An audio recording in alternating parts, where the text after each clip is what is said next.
I'm Chris Wingate, Lieutenant Colonel, retired Army, 20 plus years of service, active duty as a medevac pilot and officer. You call me Chris, please. Good. All right. You can call me Michael. So, you are the son and the nephew of a couple of Vietnam Dustoff. I don't know if they were both pilots or if they had different roles. Do you want to Yeah, tell me a little bit about them and what you remember about them growing up? yeah, absolutely. My dad was a enlisted soldier and then became a warrant officer and deployed to Vietnam, October 69 to October 70. And about 6 months in, was promoted to second lieutenant and flew all over Vietnam, based out of Chu and Dustoff 57 with the 54th Med. And he flew Vietnam for a year, flew over 1,100 hours in a year, which anybody that's flown helicopters understands that's a lot of hours in a year.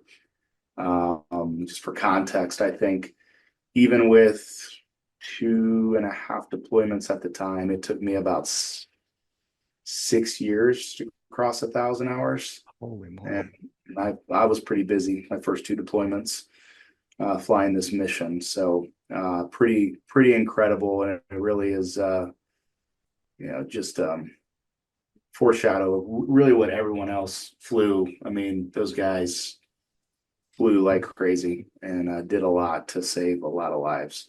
So pretty incredible looking back at it. Did he talk much about it when you were growing up? Did he share much about that experience? Not a whole lot. I mean, I obviously asked a lot of questions growing up.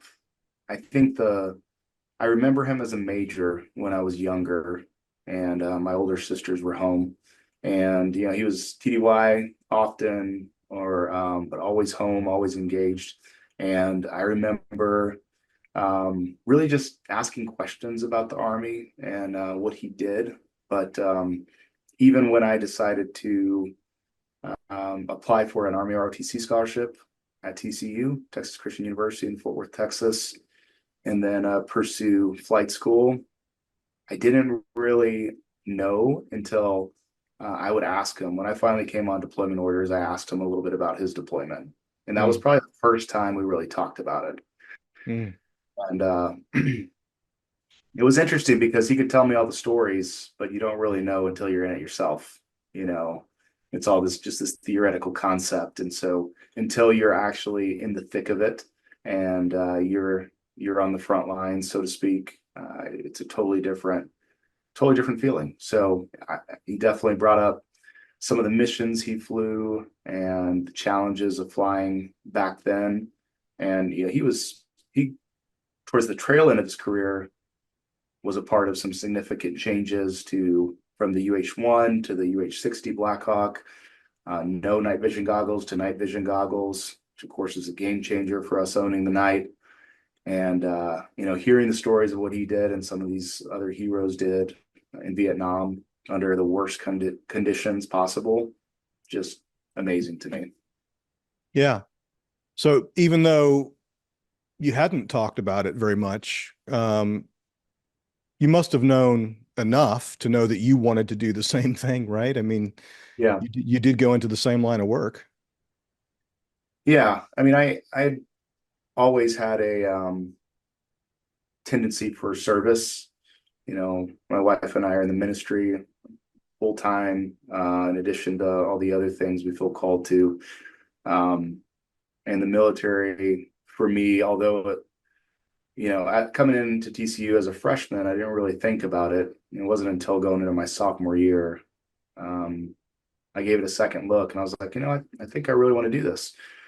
Applied, got a full ride scholarship to TCU, and I knew I wanted to save lives. After hearing some of his stories and hearing, just the incredible sense of satisfaction going through knowing you brought someone home and given them a second chance at life and a second chance to come back to their family. uh, and or in some cases start a family of their own. That was very appealing to me early on in my military career. And so when I went to officer basic course at Fort Sam, Houston, in San Antonio, Texas, I applied to flight school and found out pretty quick that I was accepted and went straight from there after commissioning as a second lieutenant and went to Fort Rucker, Alabama, which is now Fort Novosel. Mhm. Did he ever talk about why he volunteered to fly Dustoff instead of, some other job in aviation? Uh, yeah, I think for him, it was about the mission. There's something incredible about knowing you have the opportunity to change someone's life on every mission. And so, if I remember correct, I know him having the opportunity to do that and give back to people, which has really been his heart as long as I've known him. Uh, that was a big part of his journey to flight school and specifically dust off. Mhm. And did And he also make a career out of the Army? he did. He was in 25 years. Mm, mm. You know. And so what year was it that you became an officer? So I commissioned at a TCU in December of 2003. I was a football player at TCU, walk-on football player, and so I played my last football game against Boise State. And 2 days later, well, actually, I was commissioned the day before the final bowl game, played in my final bowl game, and went on active duty that following Monday. So started as a second lieutenant gold bar recruiter at TCU. Did that while I was waiting for my OBC slot at Fort Sam Houston, and then went to flight school immediately right after that. Back in I want to say it was March of 2004. Mm. Now I'm told that in Vietnam, flying Dustoff was such a dangerous job that people had to volunteer for it. Hmm. Uh, was that the same for you? Had it changed by then? Uh, yeah, I mean, anytime you go to flight school, you volunteer essentially. You sign up for it. I knew specifically I wanted to go dust off, which the two proponents for aviation. Really, there's three technically, but and you can edit this part out. Uh, there's really two ways to go to flight school and fly in the Army. It's either through the Army Aviation Branch or through the Medical Service Corps branch. If Mm, you go into the Army Aviation Branch, you can fly fixed wing, you can fly Apaches, you can fly Chinooks, you can fly any other aircraft in the inventory. Medical Service Corps, you can only fly dust off. And mm, so if you go in that route and you want to go to flight school, you volunteer to have a red cross on your aircraft for your whole time in. mm. Can you talk a little bit about your combat experience? Sure. Yeah, my first deployment was back in October '05, and I was a pretty new first lieutenant at that point, and I deployed four total times to combat, twice to Iraq, twice to Afghanistan. Did 9-month tour to Europe, all over Eastern Europe primarily, Turkey, Romania, Hungary, Bulgaria, a little bit of Germany when we started out, and had a detachment there, and was the Task Force OIC in Operation Atlantic Resolve South, based out of Mikhail Kobanice now, Romania. We were doing partnership missions and training with the special forces in those variety of countries. A really, really great mission too. And then did Puerto Rico and U.S. Virgin Islands in support of the hurricane relief when I was with the Med Brigade, and that was it. So six total deployments. Mm, plenty. Yeah, a little busy. It's not too unusual of a story for the people that grew up the same time as I did. Mm. They were. It was a pretty regular occurrence for us all. Yeah. And did you fly different types of aircraft? I flew almost every variant of the Black Hawk. So my first two deployments was all medevac. Um, Flew as a pilot my first deployment in the UH-60 Alpha Plus in the HH-60 Lima. We had a few of those, which were the new aircraft. They were a bridge strategy to the UH-60 or the HH-60 Mike, and it was kind of a half glass, half analog cockpit. So it was a pretty cool aircraft to learn on in preparation for when we got the Mike models. And then my second deployment, we had all HHs, and I was in Iraq again, same place. And that was in, I think, July of '08 to July '09. And then let's see, Afghanistan, two separate Afghanistan deployments. I was up at the battalion headquarters and flew uh, with the VIP company primarily, flying aviation or the command aviation company, VIP support, and then did the same with my second Afghanistan deployment in 2019. Primarily flew with them, trained with the medevac guys, was also at the battalion headquarters that time as well. Hmm.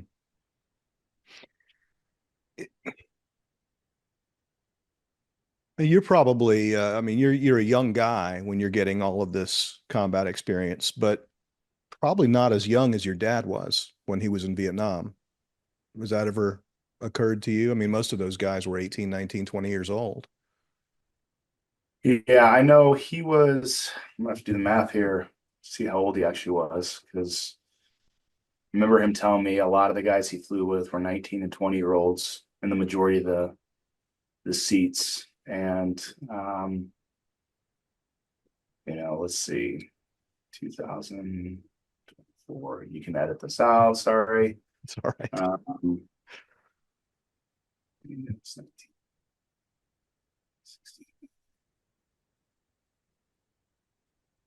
So let's see, 1946.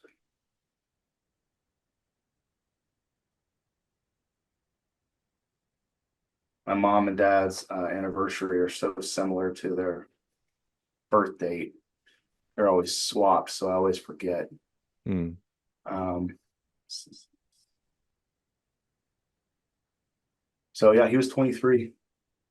Okay. 23 was Vietnam rotation. And you were how old when you I were doing those was, 4 deployments?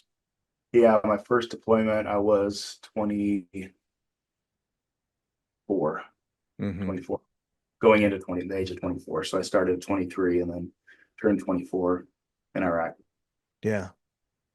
So yeah, no, So that never dawned on me. yeah, it was just something that occurred to me. One of the things that strikes me in the conversations I'm having is just how young these guys were Yeah, to do what they did and to have the impact that they had and the I don't know, the ingenuity, right? I mean, they were kind of writing the playbook. It was something that didn't exist before them. yeah, Uh, I mean, I guess maybe a little bit in Korea, but certainly not at that scale. Um, sure. as you're gathering this combat experience in the across the scope of those 4 deployments, how does the conversation with your father change?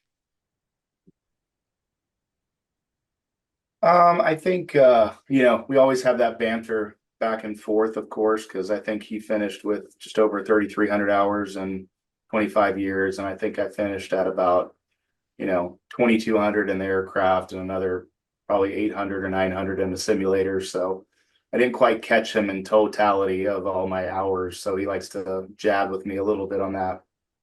But he also admitted, though, he's like, he did a lot more deployments than I did, though. So, we joke about that, but we definitely overlap in some areas.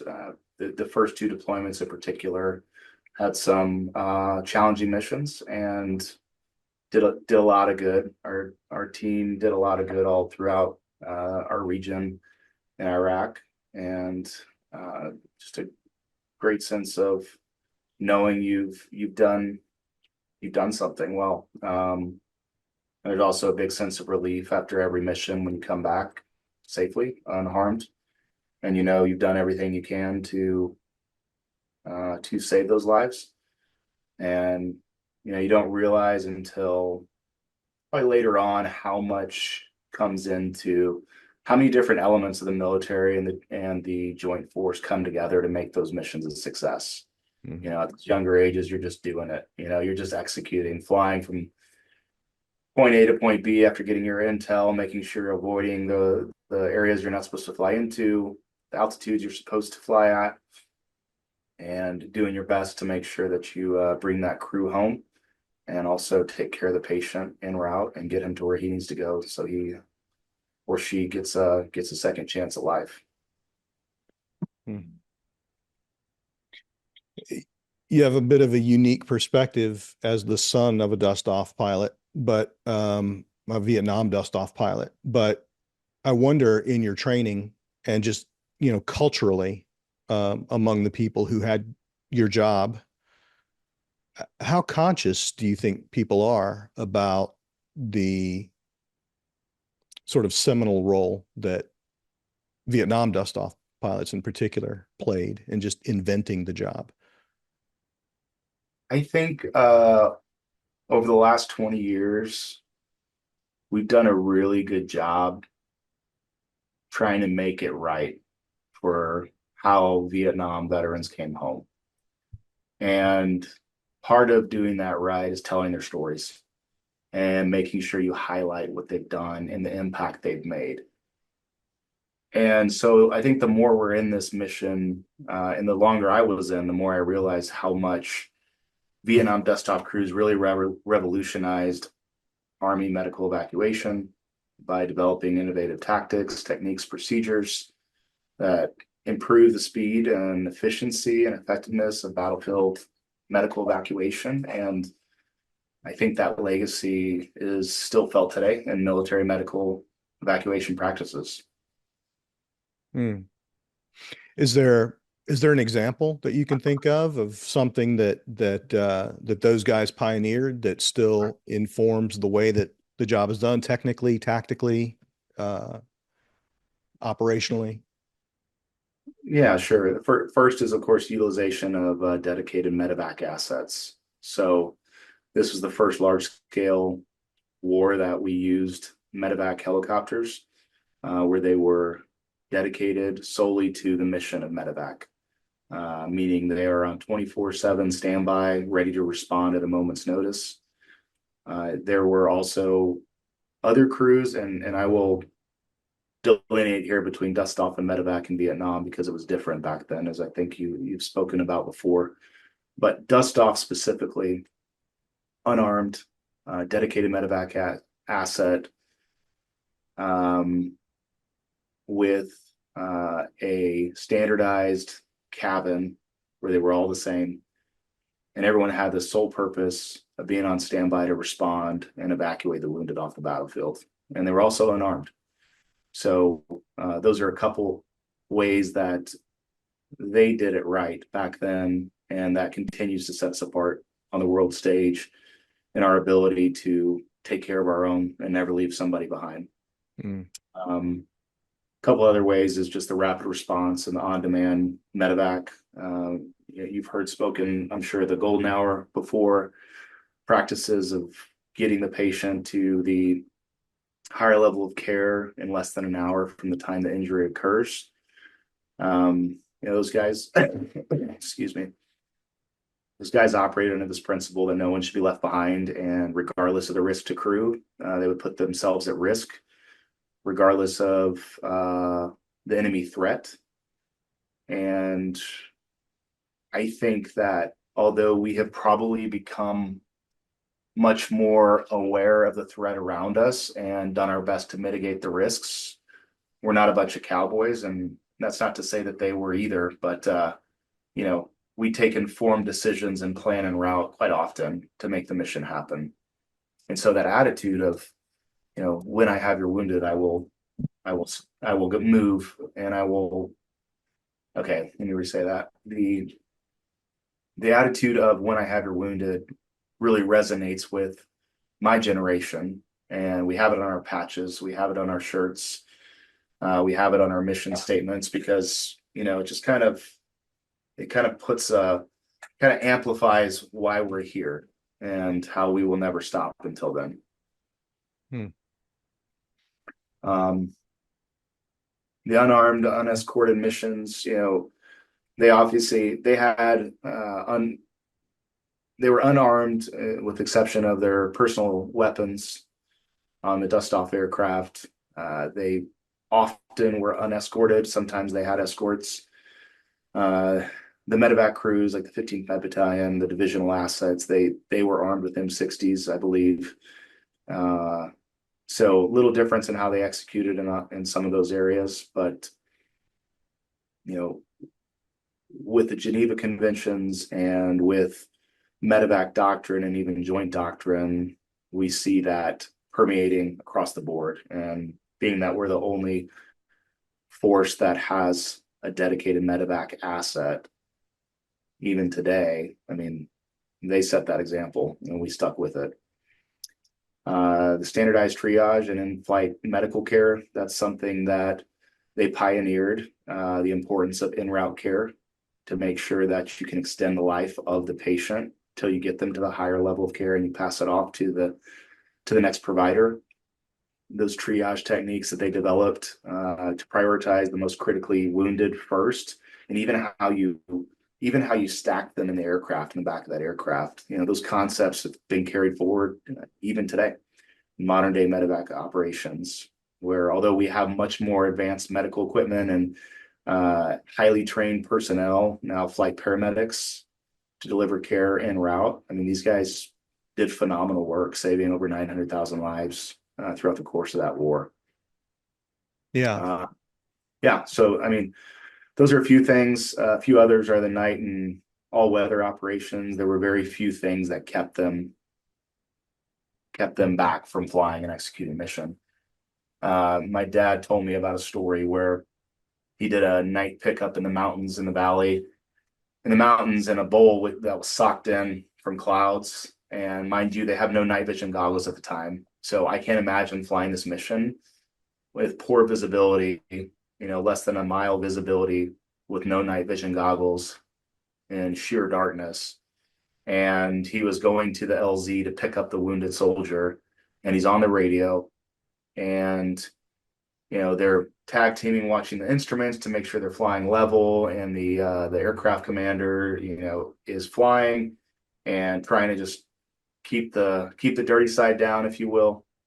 And as they got closer to the LZ on the radio, he would say, "Okay, pop smoke," and the ground force commander shot a flare in the air through the clouds, and they would see the flare and just spiral down to fly with the flare around it until they got to the ground, which is just wild to me. And I think it would make everyone's hair stand up a little bit to think about actually flying that kind of mission. So it's just those are the kind of stories that I'm just blown away when I hear them. And I know there's many more like that. Mm. And I think there's a couple more field-based casualty collection points. They had casualty collection points all throughout the Dustoff established for evacuation with the ground units, which helped just expand the battlefield and the Army Health System support, or the Army Health System throughout the battlefield, which is what the term has become now. That innovation really became a fundamental part of casualty evacuation and planning in modern military doctrine. A lot of these TTPs have been really incorporated in all of our current Army doctrine, Army medical evacuation doctrine, and joint doctrine that has influenced NATO standards, joint U.S. operations, the importance of timely evacuation and the medical care of soldiers across the battlefield. So even the differences between our 9 lines, the Army 9 line and the NATO 9 line, there's some differences, but they all come back to what are the bare essentials that a medevac crew needs to evacuate people off the battlefield with the right equipment as fast as possible. So out of that war, we saw specialized medevac units come and emerge with just these trained medevac units, which is now just a model standard for today's military structure in the Army. Hmm. I don't, yeah, I know that you don't have any civilian air ambulance experience, but I have to believe that, when I turn on the news and I see somebody being airlifted to a level one trauma center, from a car accident or some other tragedy, the experience that they're having was also informed by the work that your dad and his comrades did. Yeah, that's a great point. That's a great point.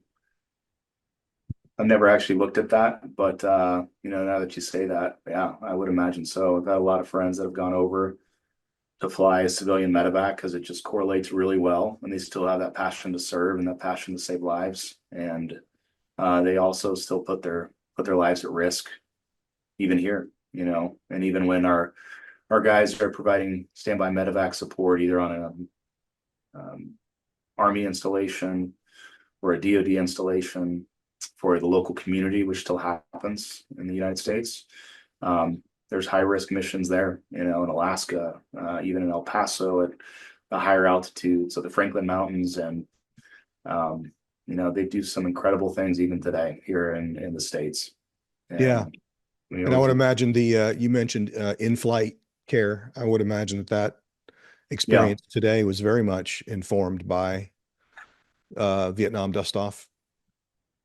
absolutely. I mean, you can have the hoist in there too, like the Mm, ability to evacuate while at a hover from the trees. When mm, you can't get a helicopter in there. That started in Vietnam too, yeah. and that we still use that. I mean, that is now standard on all of our HH-60 Mike helicopters, and it'll be a standard requirement in the Flora medevac variant when that comes out on or about 2032. It's gonna be amazing to see, and you see that you know, we're having the 50th anniversary of the end of the Vietnam War on April 30th, 2025. 50 years later, and there's their impact still being felt. That's amazing. Which is a perfect segue into a discussion about the Congressional Gold Medal effort. Yeah, Can you start just by kind of telling us, reminding us where we are in that process? What has happened, what needs to happen, and why it's so significant. You you sure. were very Yeah, passionate about this the other day on the phone, so yeah, I know if you can muster that passion at this hour. yeah. No, I can absolutely do that. I mean, this is something that I'm very excited about for my dad, for my uncle, for you know the thousands of dust off crews that are finally being recognized for their service and the impact of what they've done. So, the Vietnam Dust Off Crews Congressional Gold Medal Act has passed the Senate in May of this year, and it passed the House last week on September 17th. And it's, if anyone has ever tried to get a bill passed for something like this, they understand the labor of love that goes in to try to get spotlight on something and a story that may have been lost to history had we not captured it in something like this.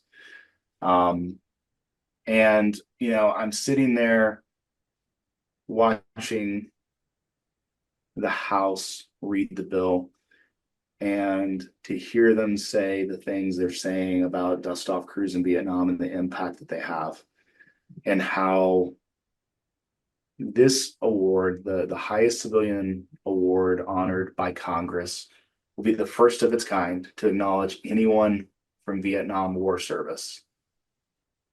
It's incredible, and this serves as a tribute to these crews' unparalleled heroism, and how this will potentially open doors for other deserving stories from that war to be honored. And that's a huge accomplishment. And it's not any one person that contributed to that effort. Um, General Pat Brady, Medal of Honor recipient, Dust Off Association member, and lifelong dust offer, with incredible stories himself. Flew with Major Kelly, many call the father of modern day Dustoff. He worked with Senator Cornyn to introduce this bill as far back as the 114th Congress.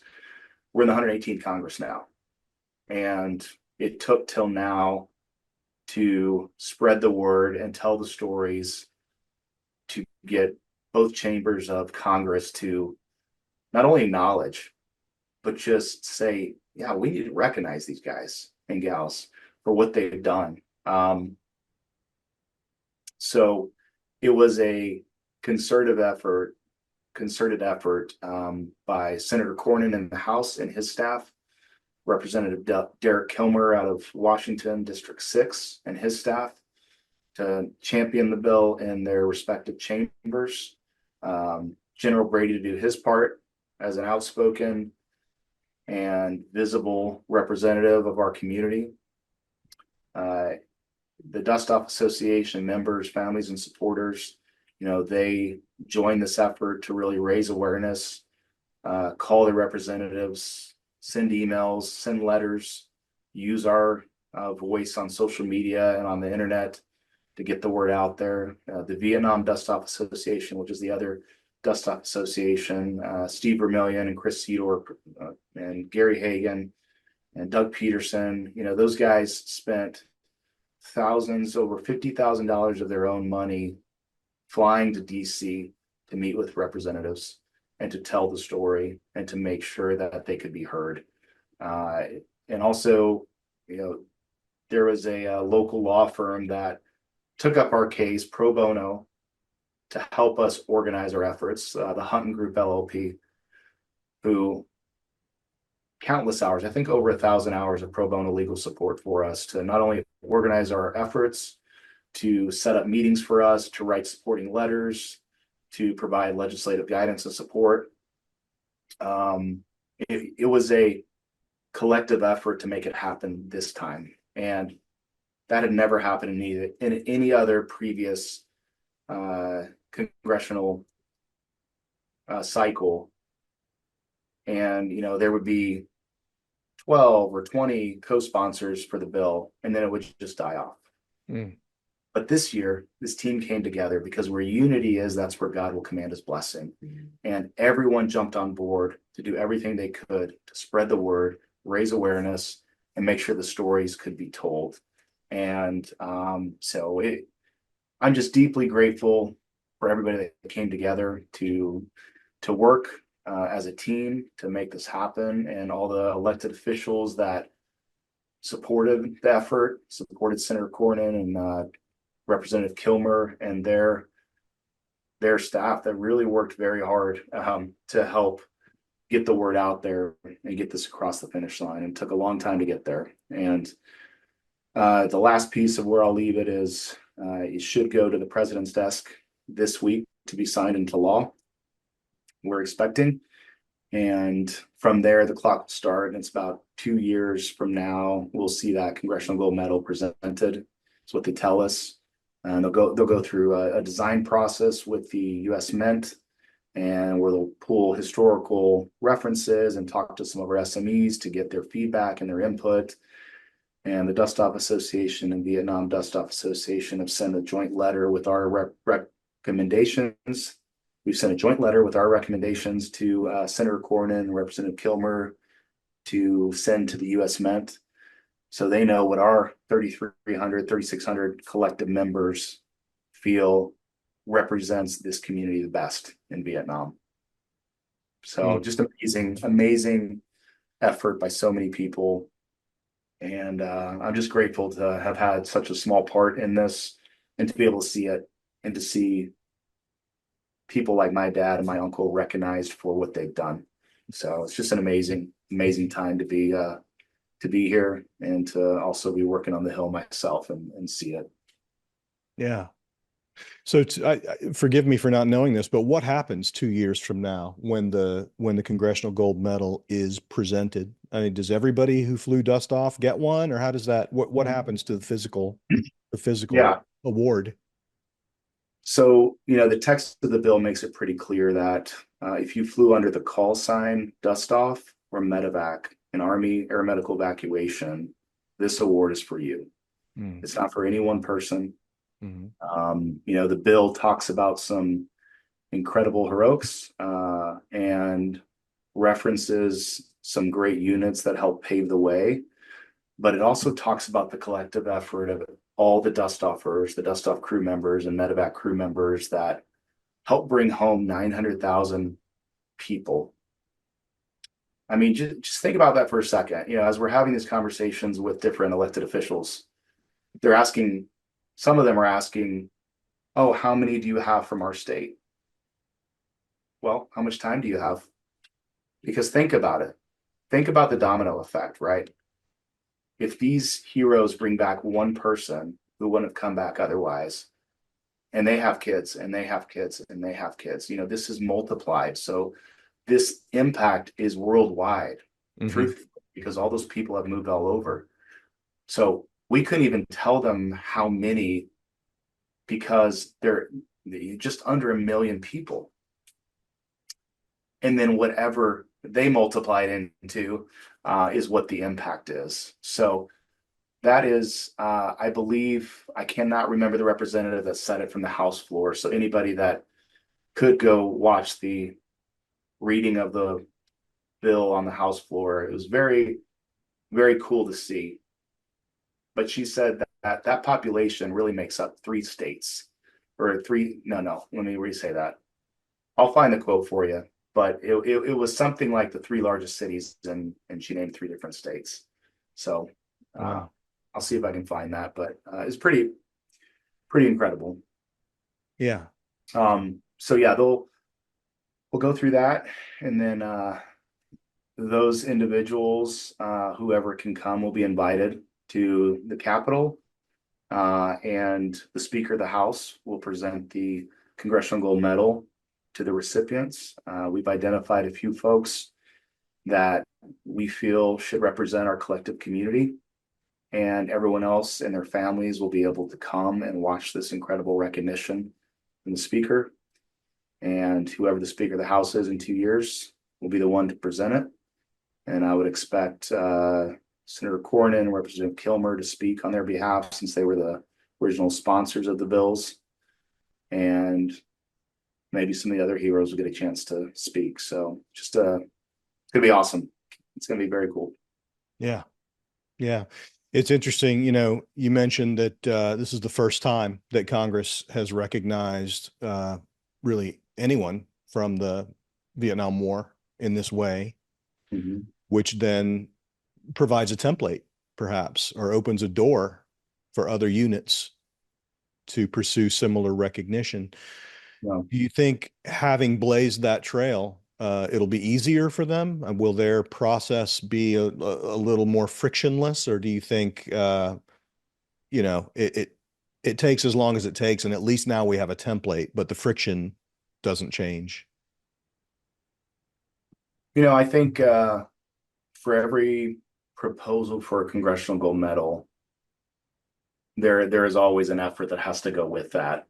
Um, but the glass ceiling has been broken from Vietnam and from the pain of Vietnam and from the politics of Vietnam, and how those heroes were welcomed home was unacceptable. And to their credit, they welcomed all of us home in a way that they wish that they had been welcomed home. And so I think at least now the stigma of recognizing Vietnam era heroes is gone because Dustoff led the way as we often do. And now we have the opportunity for other people to tell stories and bring them to light where otherwise they may not have been able to tell them and get the support that they want. Hmm. All right. Well, with 1 minute to go, what have I not asked you that you think I should have? Well, I think next year, I mentioned earlier the 50th anniversary of the end of the Vietnam War, and every year we do an annual summit to bring our community together. And for the first time ever, we're doing it in Washington, D.C. to recognize the Vietnam heroes. And so it begins on the anniversary, the 50th anniversary of the end of the Vietnam War.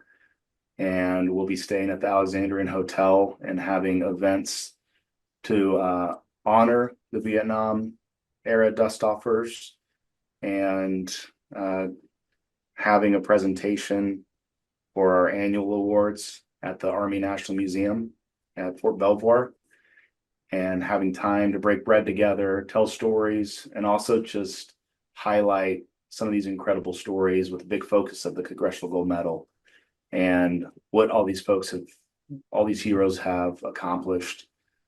And a lot of these folks have never been to Washington, D.C. They haven't had the opportunity to see the Vietnam Wall Memorial. And, having gone with my uncle when I was at the Pentagon a couple years ago, and they read the names on the wall. He comes and reads the names on the wall when they do it. And is it every 5 years, I think? Um, I'm sorry, I don't recall. If you're talking about our organization, Yeah. the reading of the names, I think isn't it every year? Maybe we I do don't, it virtually every year and in person every 5 years. yeah, Yeah. that could be. Yeah. But he was here for the in-person one. Mm. And it was a very cathartic experience, I think, for him. And it was really magnified by walking in the Pentagon. I had him inside as a visitor, and on the third floor, close to my office in the A ring, there's a Dustoff display, and they have like a mock-up of the Dustoff helicopter, and they have some of the story of Dustoff behind them, and some of the other aviation air assault helicopter. And one of the Vietnam Veterans Association just happened to be there at the same time, and they went up and talked to him, and they pinned on his shirt a pin and said "Welcome home." And I've never seen my uncle cry, but he teared up, and it was just something so powerful, to hear those words, because they didn't hear it when they came home. And our Dust Off Summit in Washington, D.C. next year from April 30th to May 3rd, we're going to do the same thing. And we're going to welcome people home the way they should have been welcomed home. And so it's going to be an incredible event. And if you're listening to this and you haven't registered, register. If you want to support, please support us. We have a lot of great things planned to recognize these heroes, and we need partners to help us get there. So we'd love to have you. All right. Perfect. Well, man, I can't thank you enough, really, for doing this on such short notice and in the face of, an impenetrable schedule. Um, I know it's getting really late there, and I don't want to keep you any longer, although I would love to talk to you more. Um, Maybe I'll see you in DC. If I can help make introductions or point you to people you need to talk to at VVMF, just holler. I'm at your service. And also, I do have one contact at Fort Belvoir. His name is Dr. Eric Villard, and he is the historian for that Army Okay. Museum. So if it makes sense, if that can be of any use to you, I'm happy to Yeah, introduce you to Eric as well. please. Yeah, and I mean, what else? We still have some time if there's anything else you want to talk about, if you've got what you need. Well, I mean, if Because you I'm in no rush at this point. really, I've got babies asleep, so we're good.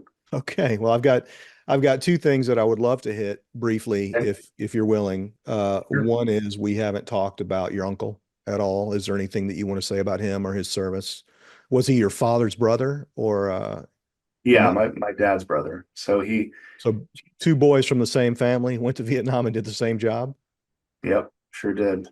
Good He grief. was uh he was a couple years behind him, and truthfully, I don't know as much about his story. Mm. Um, but he is a storyteller, and he can tell you he can probably remember the grid coordinate of one of his evacuations. That's how incredible his memory is. Um, I'm a former football player and also a helicopter pilot, so I don't know, maybe too much JP8 in my life because I don't remember. And I know he's told me before, but I believe he was there in 71. He was a warrant officer, and he comes to the Dustoff summits with us, and it's always good to see him.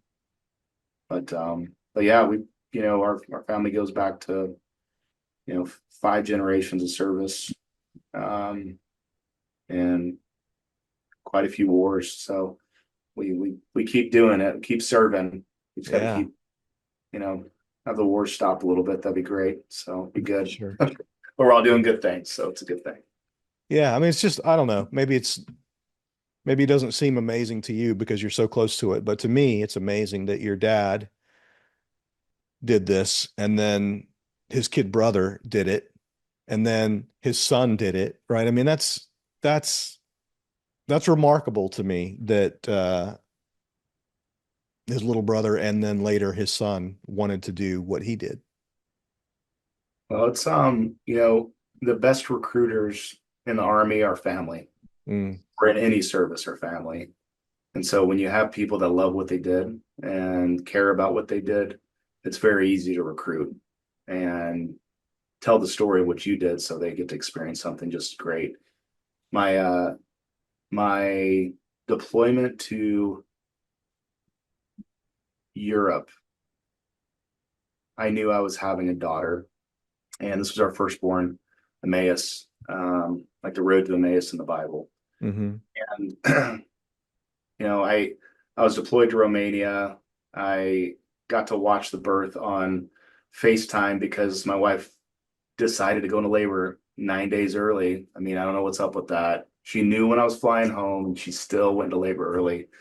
But so I rushed to from Mikhail Koganichinow to the airport in Bucharest to try to move my flight up. It was over January 1st, so there were no flights available. As soon as I could get out was like the 4th.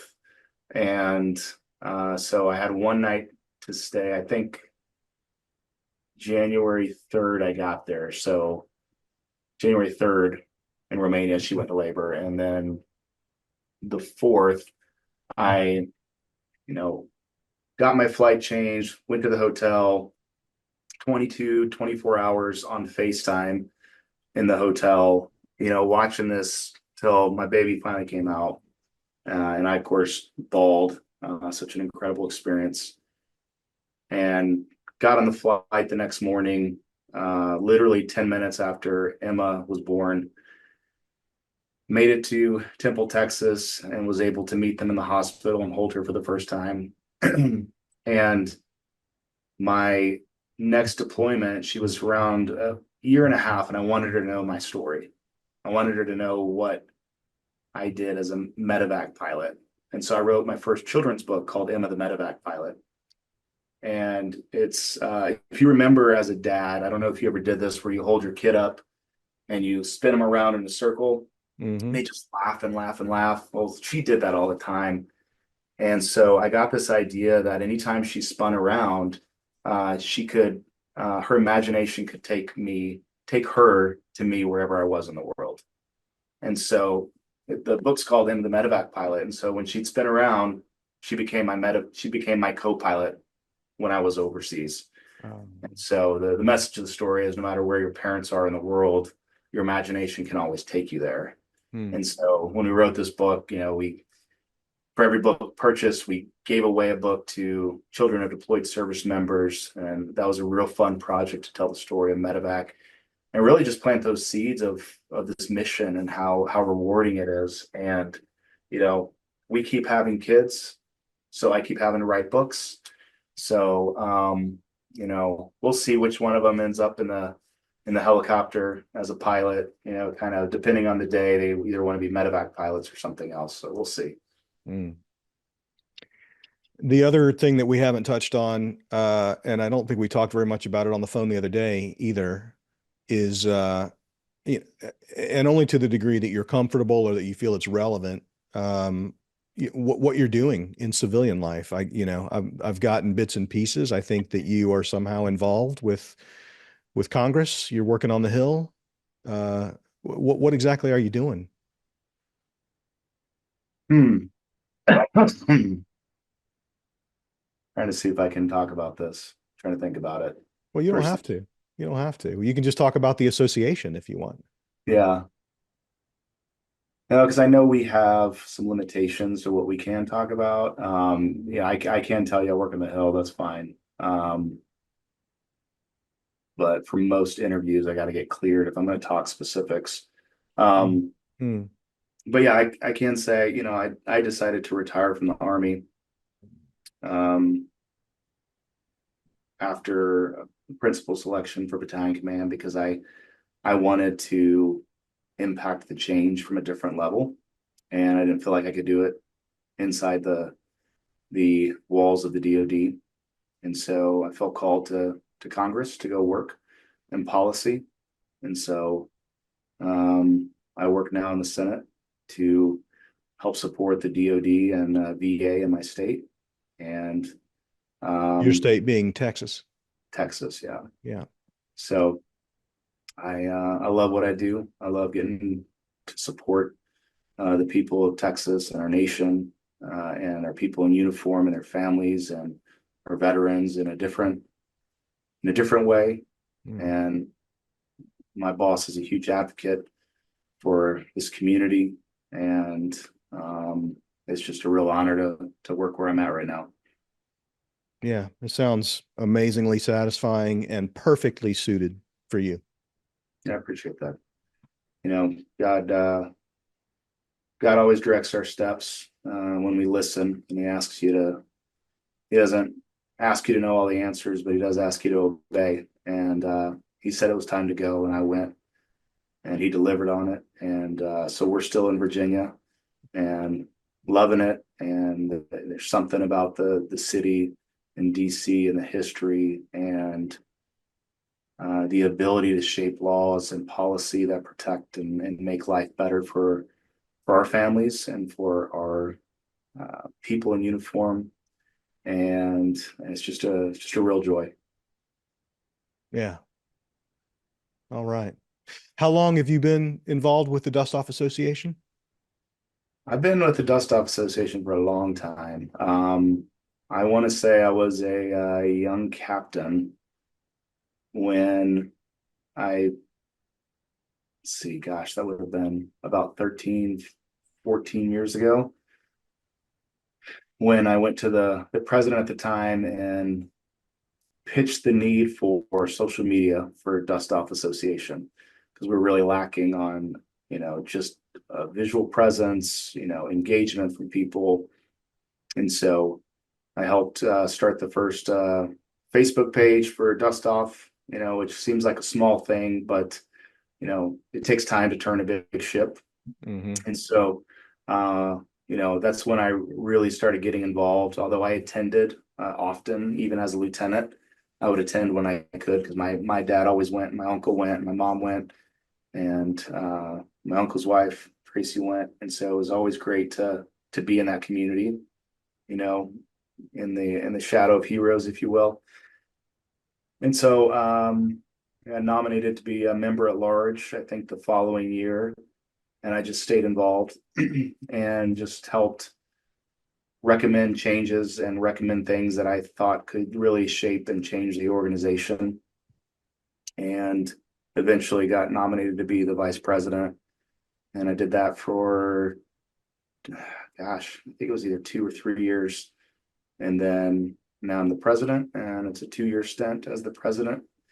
And got just a great group of people that support all my recommendations and ideas for change and improvement and just expanding the message of Dustoff to the nation and what we're trying to do as we've really reformatted and reshaped our vision to be much more involved in giving back to our fellow Dustoffers and veterans through scholarships, through other advocacy and support um, um, my gosh, just went blank. The whole list in my head. We've reformatted the whole organization to be able to maximize our ability to give back to our community, and Mm. that's one of the primary reasons why we're changing our whole strategy, because we want to make a larger impact to give back to our folks. Yeah. Well, in a way, I'm not surprised, right? I mean, once you become the president or once become the leader of something, it seems to me like the recurring theme in your life is service to others. No, I appreciate that. Everything that you talk about is motivated by this sense of uh yeah, service to other people. And I find it written inspiring and also just encouraging, right? I don't run into it. You'd be surprised. I don't run into very many people in public life who seem driven by that specifically and solely, you I know. appreciate that. So I think regardless of how people feel about what's happening in our country right now, it's amazing how when you peel back the layers of it, how much of it comes back to the family and how much of it comes back to the importance of family and mm, a family unit and engaged fathers and present fathers and um, a unified front between parents. And, you know, my parents' impact on my life, they invested in me by example first. mm, And, you know, that taught me by example the importance of serving and the importance of giving back and the importance of investing in other people first. And so, I'm really honored to be where I'm at. I'm really, really honored to continue to serve and the Dustoff Association and what we're trying to do, not only to invest in the family and social support, but education and scholarships, as well as just the community and the congressional engagement to advocate for our folks, to advocate for our community has been something that I think has been a long time coming, and I couldn't do what I do without a great support team that provide advice and provide support and help me shape and hone my wild ideas to be more manageable and also not do too much too soon, and mm-hmm, also have a wife that sharpens me and challenges me and pushes me and supports me. And my kids see that. I mm-hmm, want to invest in them so they know what right looks like. mm-hmm, And that's if I've heard people say, if you want to change the world, start at home. mm-hmm. And so that's what we're trying to do. And at the very root is just make positive change at home. And we've got to do it by example first. So I'm just grateful to have a small part in that. Yeah, But thank you for the kind words. sure. One last little detail. I know you're in Northern Virginia now, and prior to that, you were all over the world. But where's home? Where did you and your dad and your uncle all grow up? I was born in El Paso, Texas, when my dad and mom family was stationed there. And oddly enough, I ended up back at Fort Bliss as an adult, as a major, which was pretty neat to come back to. And we had two kids there too. Mm, So, although I was born in El Paso, Fort Worth, Texas is home to me.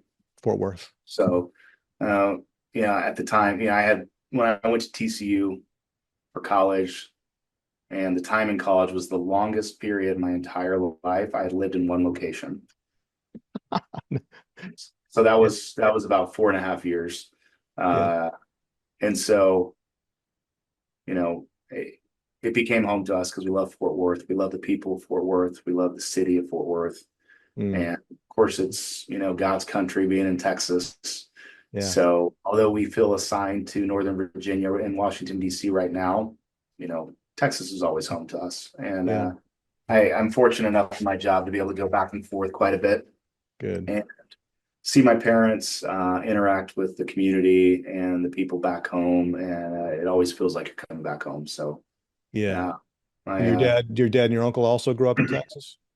so my dad and mom live in Texas as well. They live in Fort Worth, and my dad was born in Georgia, and my mom was born in El Paso, and she'll be the first to remind you that me and her are the only true Texans in the family, Ah, because both of my sisters were not born in Texas, but that's okay. They got there as fast as they could. And my uncle Russ and his family live in New Jersey. uh-huh. So But I mean, I'm sorry. Did you say did your dad and your uncle grow up in Texas? They're not Texans either then by your mother's definition? by my mom's definition, they are not Texans, no. Okay. But Okay. they are. My dad has definitely been in Texas the longest time for his whole life, so he is Texan through and through. He's got the Mm. boots and the hats to prove it. Hmm. And my uncle, though, my granddad and grandmom. My granddad served in the Air Force, and they were all over too. But they ended up back in El Paso at one point. Mm. So we keep coming back to El Paso at one point or another throughout all of our lives. But they lived all over growing up too. I see. Okay. All right. Yeah, I was Yeah, trying to figure out, roots. yeah, yeah. Texas roots. I think my 20 years in the military, I was there in Texas in one city or another, about 15 of them, Oh, maybe wow. 15 of them, and with multiple deployments out of there because I spent 6 years at Fort Hood, now Fort Cavazos, and Fort Bliss and Fort Sam Houston and Fort Worth for college. So it's Mm. great.